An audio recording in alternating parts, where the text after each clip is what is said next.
એક ભાઈ આવેલા, કંઈક વાત નીકળી, આપણા ખાસા ઘરના સત્સંગી છે, અને કે સ્વામી અમારે લગ્ન કરે 25 વર્ષ થયા. સ્વામી કોઈ દિવસ અમારા ઘરમાં, અમારા 2 જણ વચ્ચે કે ઘરના 4 સભ્યો છીએ, સ્વામી કોઈ દિવસ કોઈ પ્રશ્ન જ ના થાય. કે સ્વામી કોઈ દિવસ અમારા ઘરમાં ઊંચે અવાજે કોઈ બોલવાની જરૂર જ નથી પડી.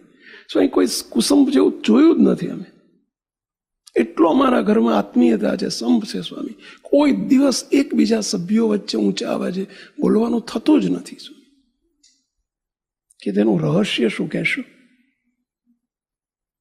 2-4 પરિવાર બેઠા હતા, 2-4 ભાઈઓ બેઠા હતા. એમાં કંઈક વાતમાંથી વાત નીકળી, હું બહુ રાજી થયો. કે આનું રહસ્ય શું, જરા કહેશો બીજાને? કે સ્વામી અમે પહેલે દિવસથી એક વાત નક્કી કરી લીધી છે, અમારી વચ્ચે અન્ડરસ્ટેન્ડિંગ છે, 2 માણા વચ્ચે. જે દિવસે બાળકો નહોતા તે દિવસે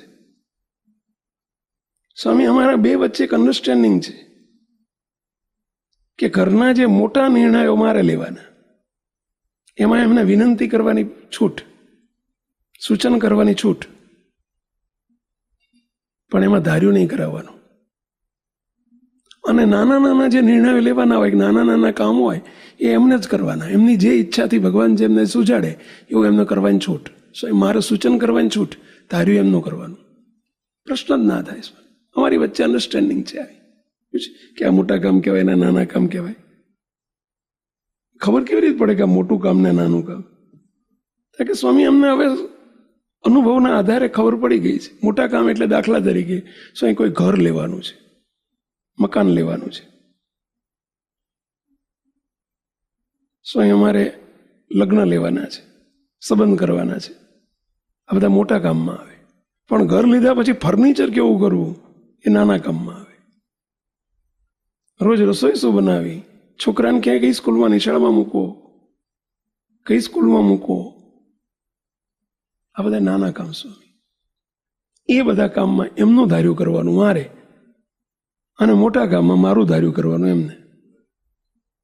અમારી અન્ડરસ્ટેન્ડિંગ છે. સ્વામી કોઈ દાડો અમારે કોઈ પ્રશ્ન થતા જ નથી. હઠ કરવાનો કે ધાર્યું કરવાનો વિચાર જ નહીં કરવાનો. અન્ડરસ્ટેન્ડિંગ છે. બહુ વિચારવા જેવું જો આ બધા ગ્રહસ્થો એ તેને આપણે સંતો આપણે દેવો.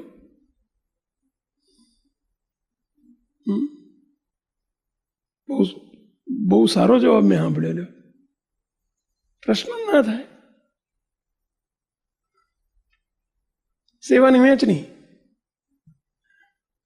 બોલો, પ્રશ્ન જ ના આવે. ઘણા બધા પ્રશ્નો સોલ્વ થઈ જાય. આ ટ્રીક છે. દરેક પરિવારમાં જો આવું કંઈક વિચારે તો બધા બહુ સરળ થઈ જાય બધું કામ લો.